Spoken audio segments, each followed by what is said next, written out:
In the Steven Spielberg movie E.T., why is the alien brown?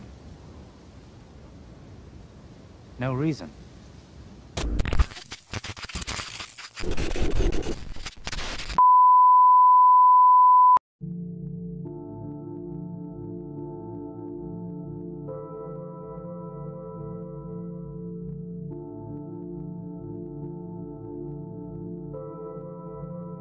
Salut à tous. Alors ce soir, un petit numéro un peu particulier de transgenre, puisque j'ai décidé de le faire de manière un petit peu plus spontanée, pour parler d'un sujet qui me tient à cœur, à savoir la rationalisation des mythes et des univers à travers le cinéma, qui pour moi de fait est un problème, et j'y reviendrai tout à l'heure par rapport à qu'est-ce qui pour moi est vecteur de ce problème-là. Mais tout d'abord, il me paraît important d'introduire le questionnement en refaisant une différence importante qui existe entre cinéma de genre et cinéma d'auteur. Parce que je considère que ce paradigme-là, genre et auteur, est un paradigme qui est obsolète, qui est même de manière générale, je pense, assez superficielle et assez inutile pour pouvoir caractériser, classer les œuvres cinématographiques. Je pense par définition que le cinéma de genre, bon, vous avez l'image de genre qui sont un ensemble de genres, on aura tendance à les opposer aux auteurs, sauf que pour moi c'est une différence qui ne fonctionne pas, un paradigme qui ne fonctionne pas dans la mesure où vous avez des auteurs qui font du genre et inversement des films de genre qui sont des films d'auteurs. Je vais pas vous citer, je vais justement en profiter pour vous les citer, des gens comme James Cameron, des gens si vous voulez comme Guillermo del Toro, il y en a une tonne, Sam Raimi, Spielberg, qui font du genre à proprement parler, qui sont des vrais auteurs. Si vous voulez, auteur je vais l'entendre au sens où l'entend Truffaut, qui est de dire simplement qu'il y a des régularités dans une filmographie qui te permettent de dire cette filmographie appartient bien à tel auteur. Vous avez des tropes, des systèmes, des mécaniques que vous allez retrouver chez un seul et même auteur, des obsessions aussi, pour des questions, si vous voulez, des questions de forme bien sûr, pour dire donc des mécanismes, des systèmes, des manières de travailler à travers par exemple la mise en scène certains thèmes, mais aussi vous avez ces thématiques qui sont derrière, qui sont des vraies obsessions, qui font par exemple aussi Cronenberg, pour prendre d'autres exemples, sont des auteurs. Et donc de fait ils font du genre. Donc pour moi cette dichotomie ne fonctionne pas parce que finalement les films de genre et les films d'auteur c'est deux choses qui sont finalement indissociables dans une certaine mesure. Alors on peut exclure de ça si vous voulez tout ce que sont les réals, si vous voulez, qu'on va appeler des faiseurs si vous voulez, ou des artisans sans strict terme, si je fais la différence avec artiste à proprement parler, parce que je pense que si vous voulez le cinéma est un art, mais que tous les cinéastes ne sont pas forcément des artistes par définition. Encore une fois, le cinéma c'est un art industrie, c'est un art technique, donc vous avez aussi, au-delà des artistes, vous avez des artisans, ce qui ne fait pas, si vous voulez, une différence de valeur, c'est-à-dire qu'il y a des artisans qui sont extrêmement bons dans ce qu'ils font. Moi je pense par exemple à des gens comme Anthony Cox, qui a réalisé Hellraiser 3 par exemple, qui était à l'époque connu, qui a fait les Waxwork aussi, donc qui était connu pour être un faiseur, un artisan du cinéma d'horreur, du cinéma fantastique dans les années 80, qui a fait par exemple un Hellraiser 3 tout à fait sympathique au demeurant, mais qui n'a pas forcément, qui peut se fondre, qui peut simplement répondre à une demande tout simplement, de manière efficace, plus ou moins efficace selon bien sûr les artisans. Mais voilà, vous avez des bons ou des mauvais artisans, et des bons et des mauvais artistes. Alors bons et mauvais artistes c'est toujours un questionnement un peu plus compliqué, mais en tout cas des bons et des mauvais artisans.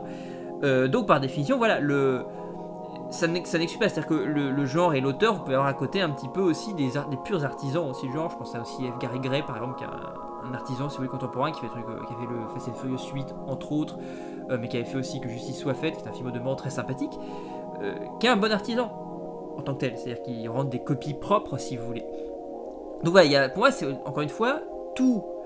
Le cinéma par définition est un art, mais ça ne veut pas dire que tous ceux qui se débattent dans le cinéma, qui produisent œuvres cinématographiques, sont des artistes à proprement parler, parce qu'il y en a certains qui sont simplement là en tant qu'artisans, en tant que techniciens, et c'est pas encore une fois un jugement de valeur, c'est pas moins bien haut, c'est très différent, c'est juste deux démarches différentes.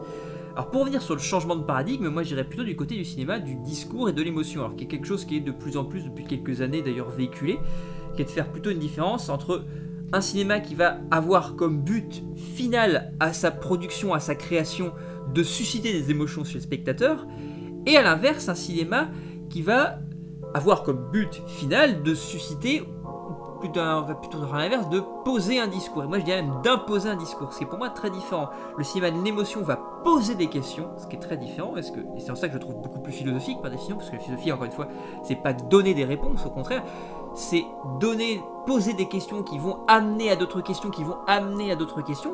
Encore une fois, c'est pas la réponse qui compte, c'est le chemin qui nous mène, pas forcément d'ailleurs une réponse, qui est important, qui est nécessaire. Donc le cinéma d'émotion pose des questions, Et le cinéma du discours impose une réponse, impose une ou des réponses, si vous voulez, ça dépend un petit peu. Donc c'est très différent pour moi, c'est-à-dire que, attention, je dis pas qu'il y a du cinéma d'émotion qui va se servir de l'émotion pour susciter ou imposer un discours dans un second temps, pourquoi pas, mais le moteur premier, ce qui fait le geste artistique, le geste cinématographique de l'auteur, c'est avant tout de susciter l'émotion.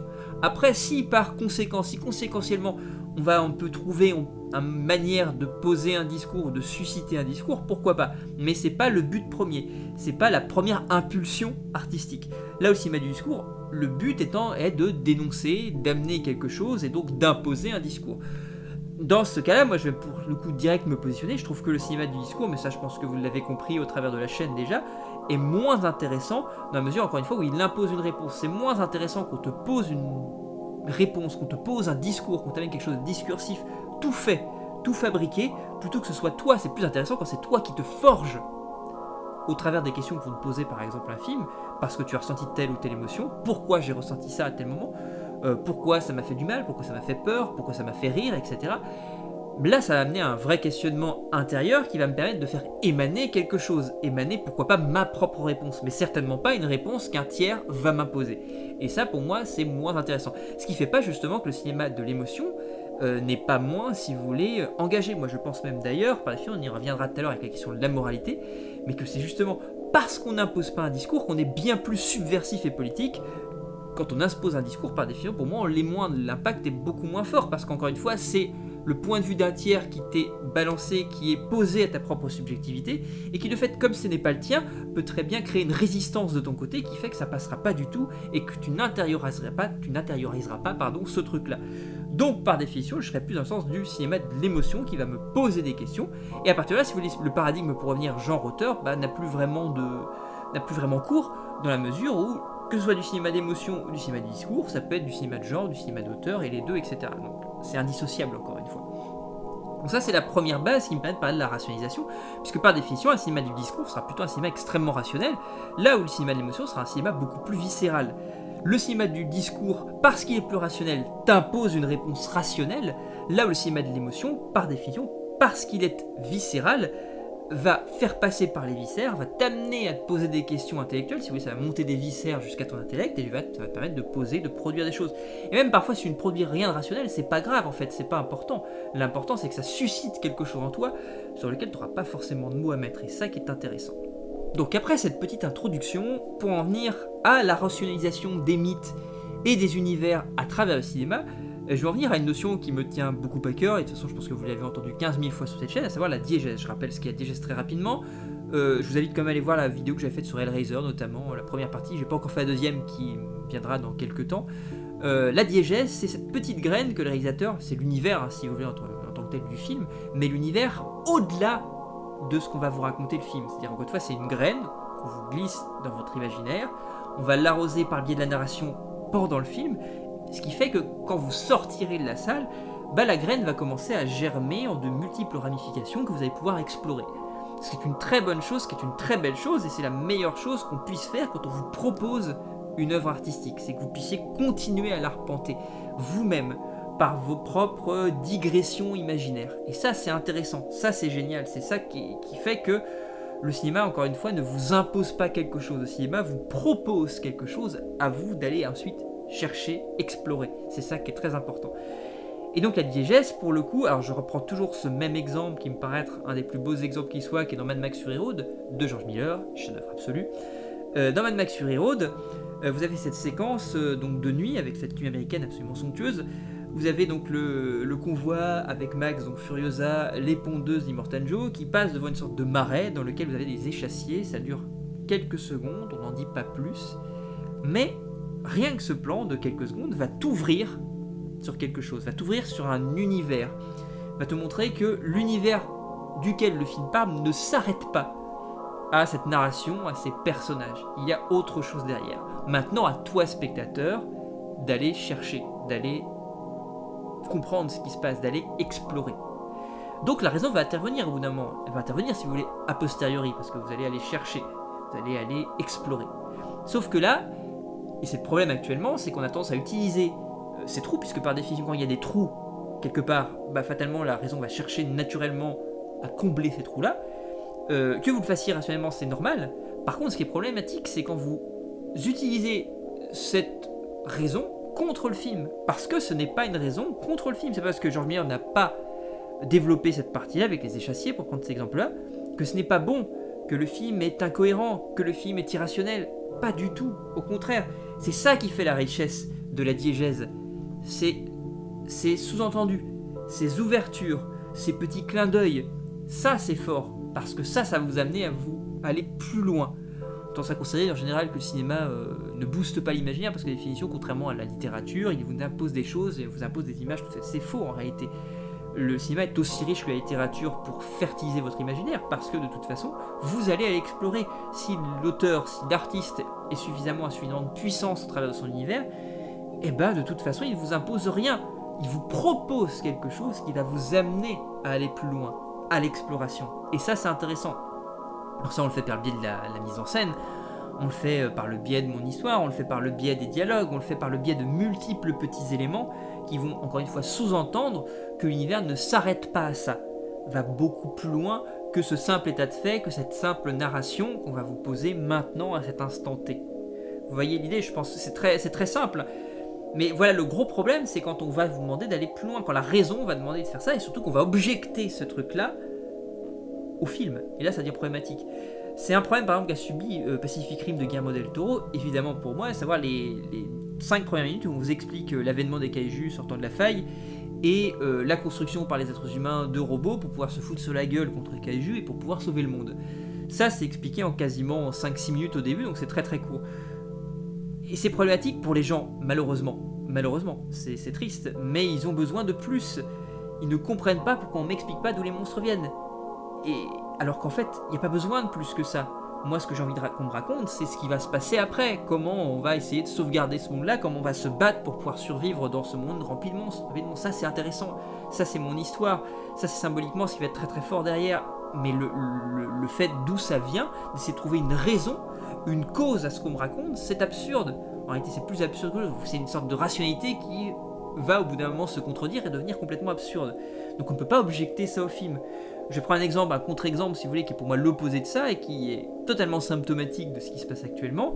C'est le dernier Godzilla de Michael Dougherty, que j'ai au demeurant plutôt apprécié, mais qui témoigne parfaitement de cette idée de rationaliser jusqu'à l'absurde. C'est-à-dire que le film essaie de trouver toutes les raisons possibles et imaginables à ces monstres, à l'existence de ces monstres, et au bout d'un moment ça devient complètement absurde puisqu'il trouve des explications soi-disant rationnelles, mais comme de toute façon on parle d'un phénomène qui n'est pas rationnel, ces explications rationnelles sont de toute façon absurdes. Et le film consiste dans ça, c'est-à-dire qu'il y a quand même d'interminables discussions pseudo-rationnelles, mais qui sont de sortes de trucs complètement absurdes dans des sortes de grands vaisseaux et autres.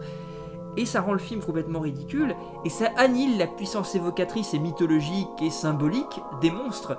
C'est-à-dire que tout ça c'est dévoré, les monstres sont dévorés par tous ces pseudo-concepts scientifiques. Et ça qui est très problématique dans le film. Encore une fois, j'ai plutôt apprécié, j'ai pris beaucoup de plaisir à le voir, mais toute la partie, si vous voulez, qui se rattache aux êtres humains est, on va dire, tristement rationnelle, et c'est super emmerdant, et c'est très très symptomatique de la manière dont fonctionne le cinéma actuellement.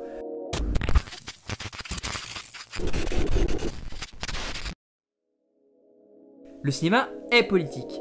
L'art est politique, c'est très compliqué de penser art sans politique par définition, puisque dans une certaine mesure, même si on parle simplement que d'émotion, sans venir à des questions de dénoncer quelque chose, dès que vous mettez sur la sphère publique un élément privé par définition, donc un élément subjectif, un élément propre au sujet, fatalement vous vous confrontez à d'autres subjectivités et donc immédiatement vous devenez politique. Ceci étant dit, c'est pas parce qu'un film est politique qu'il doit être encore une fois discursif, qu'il doit imposer une réponse. Et c'est pour ça que moi j'ai vraiment quelque chose qui me paraît très important, nécessaire, dans l'idée encore une fois que c'est du cinéma avant tout, pour moi le plus fort c'est le cinéma de l'émotion parce qu'il pose des questions, c'est aussi parce qu'il est amoral. Un cinéma encore une fois, et je vous ramène je pense au premier transgenre que j'avais fait sur le cinéma d'horreur, par définition, et le cinéma d'horreur je pense c'est l'excroissance paroxysmique de tout ça, c'est la moralité. Il doit être amoral le cinéma par définition. Amoral, encore une fois, c'est être extramoral, hors de la morale, ne pas se laisser aller à un propos moralisateur, à un propos discursif. Je reviens à The Dead Don't Die, le dernier Jarmusch, qui est un film éminemment moral et pas du tout amoral, qui se situe pleinement et de manière extrêmement discursive dans une démarche, dans un propos extrêmement moralisateur, et qui pour le coup ne laisse pas le champ libre au spectateur pour qu'il puisse réfléchir et proposer, produire ses propres réponses. Donc un cinéma politique, et un cinéma qui est de fait nécessairement politique, n'est pas un cinéma moral, n'est pas forcément un cinéma discursif, et je dirais même au contraire, il doit ne pas être discursif, il doit ne pas imposer des réponses, il doit justement plutôt passer par le biais d'émotions pour pouvoir amener le spectateur à se poser ses propres questions, de fait à faire émaner de ça un avis, une posture, un point de vue subjectif, qu'il va pouvoir dès lors remettre sur la place publique, confronté à d'autres subjectivités. C'est ça le débat cinématographique, hein. C'est encore une fois, je me suis posé des questions à la sortie d'un film, je produis subjectivement mon point de vue, mon avis, ce que j'ai pu en tirer, et je vais proposer ça ensuite sur la place publique et produire un débat d'idées. C'est exactement ça par définition, c'est ça qu'on s'amuse à faire continuellement. Donc le cinéma se doit d'être amoral, et plus il va être amoral, plus il est politique.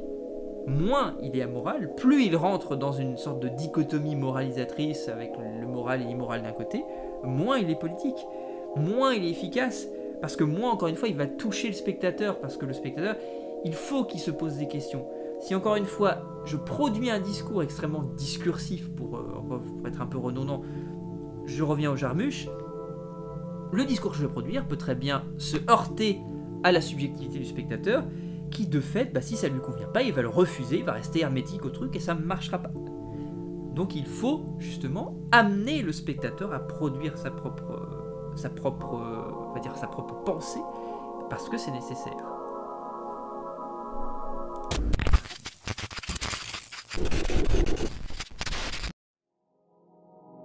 Dans un dernier temps, il me semble important de revenir sur la question de la critique. Alors moi je ne me considère pas personnellement comme critique, j'ai toujours du mal à poser moi je pose plutôt des avis si vous voulez, pour moi c'est très très différent, critique et avis c'est pas du tout la même chose, j'y reviendrai peut-être lors d'une vidéo prochaine, pourquoi pas, parce que ça pourrait être intéressant. Quand on fait émaner une critique ou un avis par définition, logiquement c'est un acte rationnel, c'est poser par le biais du langage les émotions qu'on a pu ressentir ou les interprétations qu'on peut avoir du point de vue encore une fois de ce que signifie le film, par le biais du langage, donc par définition par le biais d'une instance qui est le langage, qui est une instance rationnelle, une instance structurée, une instance normée si vous voulez, normative. Donc par définition c'est un acte de rationalisation, ce qui n'est pas un problème en tant que tel. Là où pour moi la critique pose problème, c'est pas quand elle se fait rationalisation a posteriori, mais quand elle utilise dans son acte de rationalisation a posteriori la posture de dire il faut que ce que j'ai vu soit rationnel. Ça c'est très problématique et c'est ça qui pose beaucoup de problèmes pour moi, et je reviens à tous les exemples de films d'ailleurs que je vous ai donnés jusqu'à maintenant, Pacific Rim par exemple. Alors qu'il y a un problème d'ailleurs, pour revenir à ça, un problème très français, à savoir qu'il faut fondamentalement qu'un film soit rationnel. Il faut fondamentalement que le film me pose un discours, sinon je suis perdu. C'est pour ça que c'est parfois déstabilisant, évidemment, de se retrouver face à un film à la fin duquel t'as pas de réponse à ce qui se passe. Parce que tu dis, mais pourquoi on m'a... Mais justement, c'est un effort, c'est important, c'est une certaine exigence. Pour moi, c'est une exigence de la contemplation artistique. C'est de produire quelque chose, c'est qu'il y a un dialogue, il y a un effort. Pour moi, produire une œuvre artistique, créer une œuvre artistique, par définition, c'est un effort, c'est un geste. Mais recevoir et contempler une œuvre artistique, pour moi, c'est autant un geste. Il y a autant d'efforts d'un côté que de l'autre. Si vous voulez, pour reprendre un petit peu et retourner, on va dire travailler un peu différemment la phrase que Nietzsche dit, les artistes ne parlent qu'à des artistes, par définition. Quand vous êtes autant un artiste quand vous êtes en train de recevoir une œuvre d'art que quand vous produisez une œuvre d'art. Parce qu'il y a un geste dans les deux cas. Or, par définition, quelqu'un qui va critiquer un film parce qu'il considère qu'il n'est pas assez rationnellement acceptable, c'est quelqu'un qui ne fait pas d'effort. C'est quelqu'un qui va être dans une attente de réponse rationnelle, une attente de réponse qui va combler sa raison, alors, et qui ne va pas justement aller dans la démarche de dire je vais faire un effort de produire moi-même quelque chose, pourquoi pas de rationnel, au travers d'un discours et au travers de ce que j'ai pu recevoir purement émotionnellement par le biais du film. À moi de faire l'effort d'en tirer quelque chose. D'en tirer quelque chose qui sera peut-être pas ce que mon voisin en a tiré. Mais je m'en fous, c'est pas ça qui est important. Alors tout en sachant aussi au-delà de ça qu'il y a des significations, pour revenir à l'idée de rationalisation des mythes, dans le cinéma, bien sûr, comme dans l'art en général, littérature, peinture et autres, vous avez des mythes que vous allez retrouver qui, dans cette mesure, ont une signification générale, face auxquelles tous les individus viendront à la même signification, évidemment. C'est-à-dire, si vous voulez, on peut parler d'inconscient collectif, même si j'aime pas trop l'idée en tant que telle d'inconscient collectif, mais il y a quelque chose qui fait que ce même signifiant va ramener à un même signifié, de toute façon. C'est évident. Mais, c'est pas pour autant que, rationnellement, tu vas pas produire. Même si, je dirais, à la limite, si, quand bien même on pourrait considérer qu'il y a une interprétation au film, pourquoi pas? C'est possible dans certains cas. Si on traite un ensemble de mythes qui ramènent à quelque chose de précis, à un même objet, à une même réflexion, à un même raisonnement, c'est plus intéressant, plus enrichissant de produire toi-même ce discours-là, plutôt que quelqu'un te l'impose et te dire voilà ce qu'il faut penser. Non, ça c'est un système très totalitaire, très dictatorial de dire c'est comme ça qu'il faut penser les choses. Même l'individu qui te dit tout est subjectif de toute façon, donc aucun avis ne prévaut sur un autre. Même ça, c'est très totalitaire, parce que c'est aussi un discours, c'est intéressant, c'est un contre-discours qui, de fait, devient un discours. Dès que finalement, tout est subjectif, et il n'y a pas d'avis objectif, ça n'existe pas, dans l'art, par exemple, c'est aussi absurde, en fait, que de dire tout est objectif, parce que dans les deux cas, c'est deux postures discursives qui sont totalitaires, et qui ne laissent aucun droit, on va dire, aucune liberté à l'interprétation artistique, au discours, au débat, et pour moi, dans les deux cas, ce sont deux systèmes totalitaires.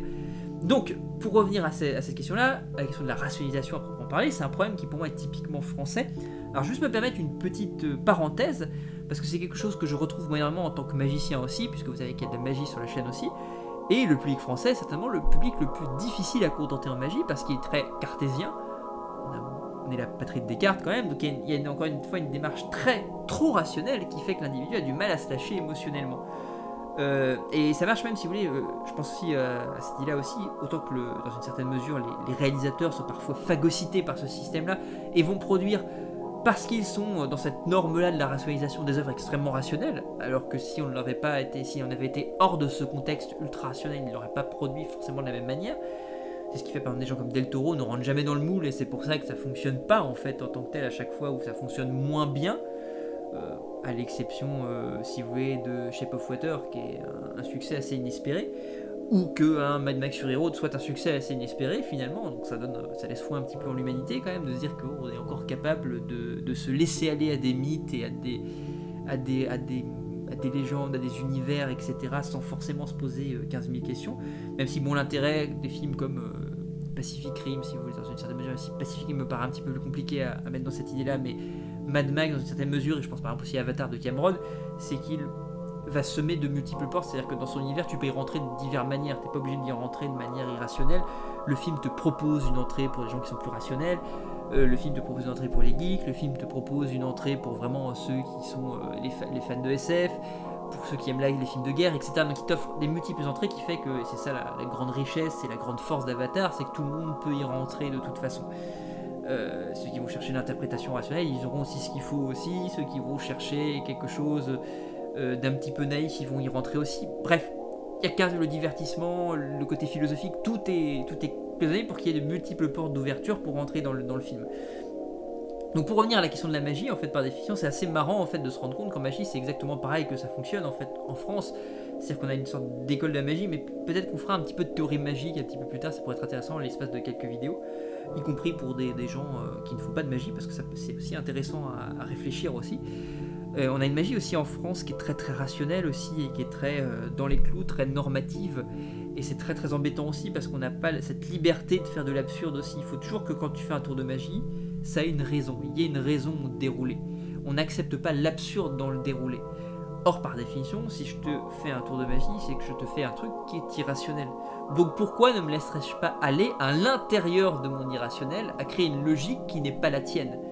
C'est la même idée que l'incohérence et l'invraisemblance. Bien sûr que ce que je vais produire en magie est incohérent par rapport à la réalité à laquelle tu es, mais il est vraisemblable par rapport à la logique que je te propose, qui est une logique différente de celle que ta raison accepte.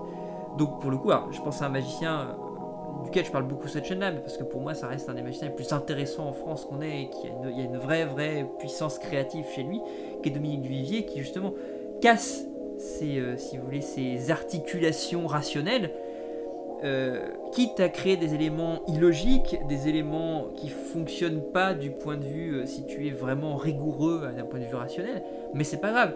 Si c'est pour qu'au terme de la chose, au terme du tour, tu arrives sur un climax qui soit absolument on va dire extraordinaire, miraculeux, on peut se permettre, encore une fois la fin justifie les moyens, de créer ça et là quelques incohérences pour créer une vraisemblance générale. C'est pas un problème, au contraire. Donc c'est pour ça que je vous conseille d'aller voir La magie de Dominique Duvivier, même s'il est fort probable, pour pas dire il est fort probable, il est évident que ma magie que vous trouvez sur cette chaîne-là est très très proche de la sienne, et en plus il y a pas mal d'effets en fait que j'emprunte ou dont je m'inspire et que je remets dans mes propres routines. Donc voilà, c'est un exemple en magie, mais ça me paraît intéressant. Et je vous donnais l'exemple de Dupieux tout à l'heure, qui est encore une fois pour moi quelqu'un d'extrêmement intéressant. Dans la mesure, encore une fois, je parlais de cheval de Troie, c'est exactement ça, c'est-à-dire qu'il va dynamiter pour pouvoir justement passer et être dans une certaine mesure reconnu en France, avoir cette facilité à toucher quand même malgré tout en France. C'est qu'il a un discours à la base qui se veut rationnel et qui va déconstruire littéralement.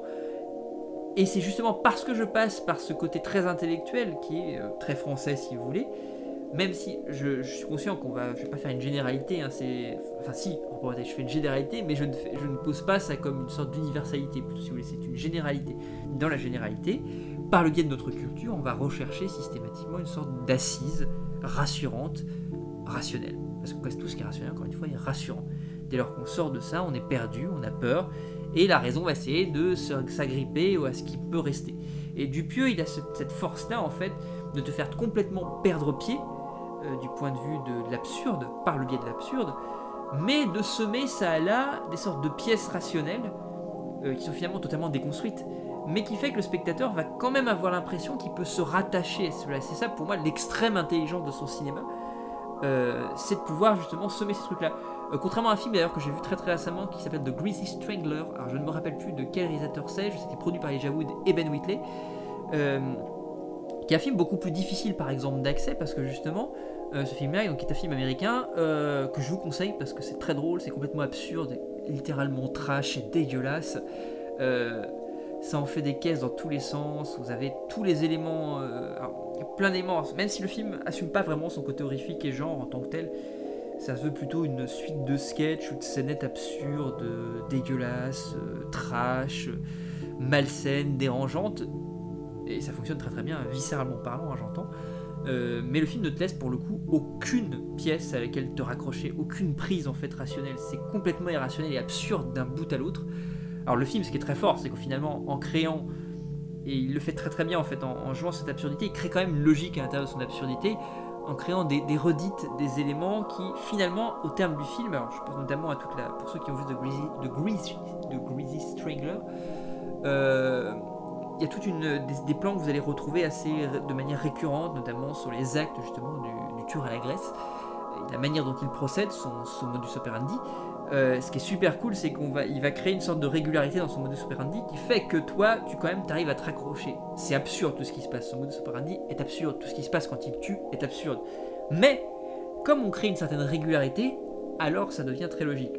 Il y a un petit peu ça chez Dupieux, hein, où on crée une certaine régularité sur certaines choses qui ne le sont pas, qui au début vont complètement te perdre, mais justement on va créer des petits jalons rationnels qui font que on crée une sorte de système à l'intérieur d'une sorte de non-système, et qui finalement devient un système parce qu'il est un non-système avec des éléments systématiques, qui fait que finalement tu te raccroches et que tu acceptes finalement.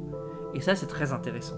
Bon là on va donner des exemples beaucoup plus, si vous voulez, radicaux, mais c'est ça qui est vachement intéressant justement, c'est d'aller se frotter à ces exemples radicaux, d'aller frotter notre raison à cette radicalité irrationnelle. Donc voilà, c'était un petit peu ce que je voulais dire, j'espère que c'était clair. On pourra y revenir dans la rubrique commentaires, n'hésitez pas à en parler, pourquoi pas faire une suite, un retour sur vos réponses, sur les avis que vous avez à ça. Donc vous l'avez très bien compris, je pense, de manière assez claire. Je suis très très contre l'idée de rationaliser systématiquement les univers fantastiques et les mythes. Pour moi, l'idée c'est qu'il faut laisser les choses aller, laisser vos émotions, laissez simplement vos émotions vagabonder dans ces univers-là, lâchez-vous et évitez de réfléchir. La réflexion, elle arrivera fatalement parce que votre raison va prendre le dessus au bout d'un moment. Mais quand vous regardez un film, lâchez-vous et laissez-vous aller. Et surtout, lorsque vous, a posteriori, vous considérez ce film-là, ne laissez pas votre raison vous parasiter, phagocyter votre jugement. Parce que ce ne sera jamais une bonne chose. Encore une fois, l'art est d'abord quelque chose d'émotionnel. La première, si vous voulez, je prends ça de manière très simple, la première stimulation artistique, le premier moteur artistique, la première impulsion artistique, elle est avant tout viscérale, elle est avant tout émotionnelle. Elle est avant tout, si vous voulez, inconsciente. Si on prend chez Freud, par exemple, c'est une pulsion du ça qu'on va sublimer dans l'art. Donc il faut simplement vivre ça de manière viscérale. Ça se vit l'art avant que ça ne se pense. Même si là, ce que je suis en train de faire, par définition, c'est le penser. Mais fatalement, quand vous allez le vivre, il faut le vivre, c'est tout. Après, c'est le boulot de ceux qui sont là pour commenter, analyser ou autres, de rationaliser. Mais vous, en tant qu'individu, vivez vos films avant tout. C'est le plus important. C'est peut-être le conseil ou la fin de ce transgenre de manière générale, c'est de vous dire, vivez les films. Voilà, bonne soirée à vous et à très bientôt.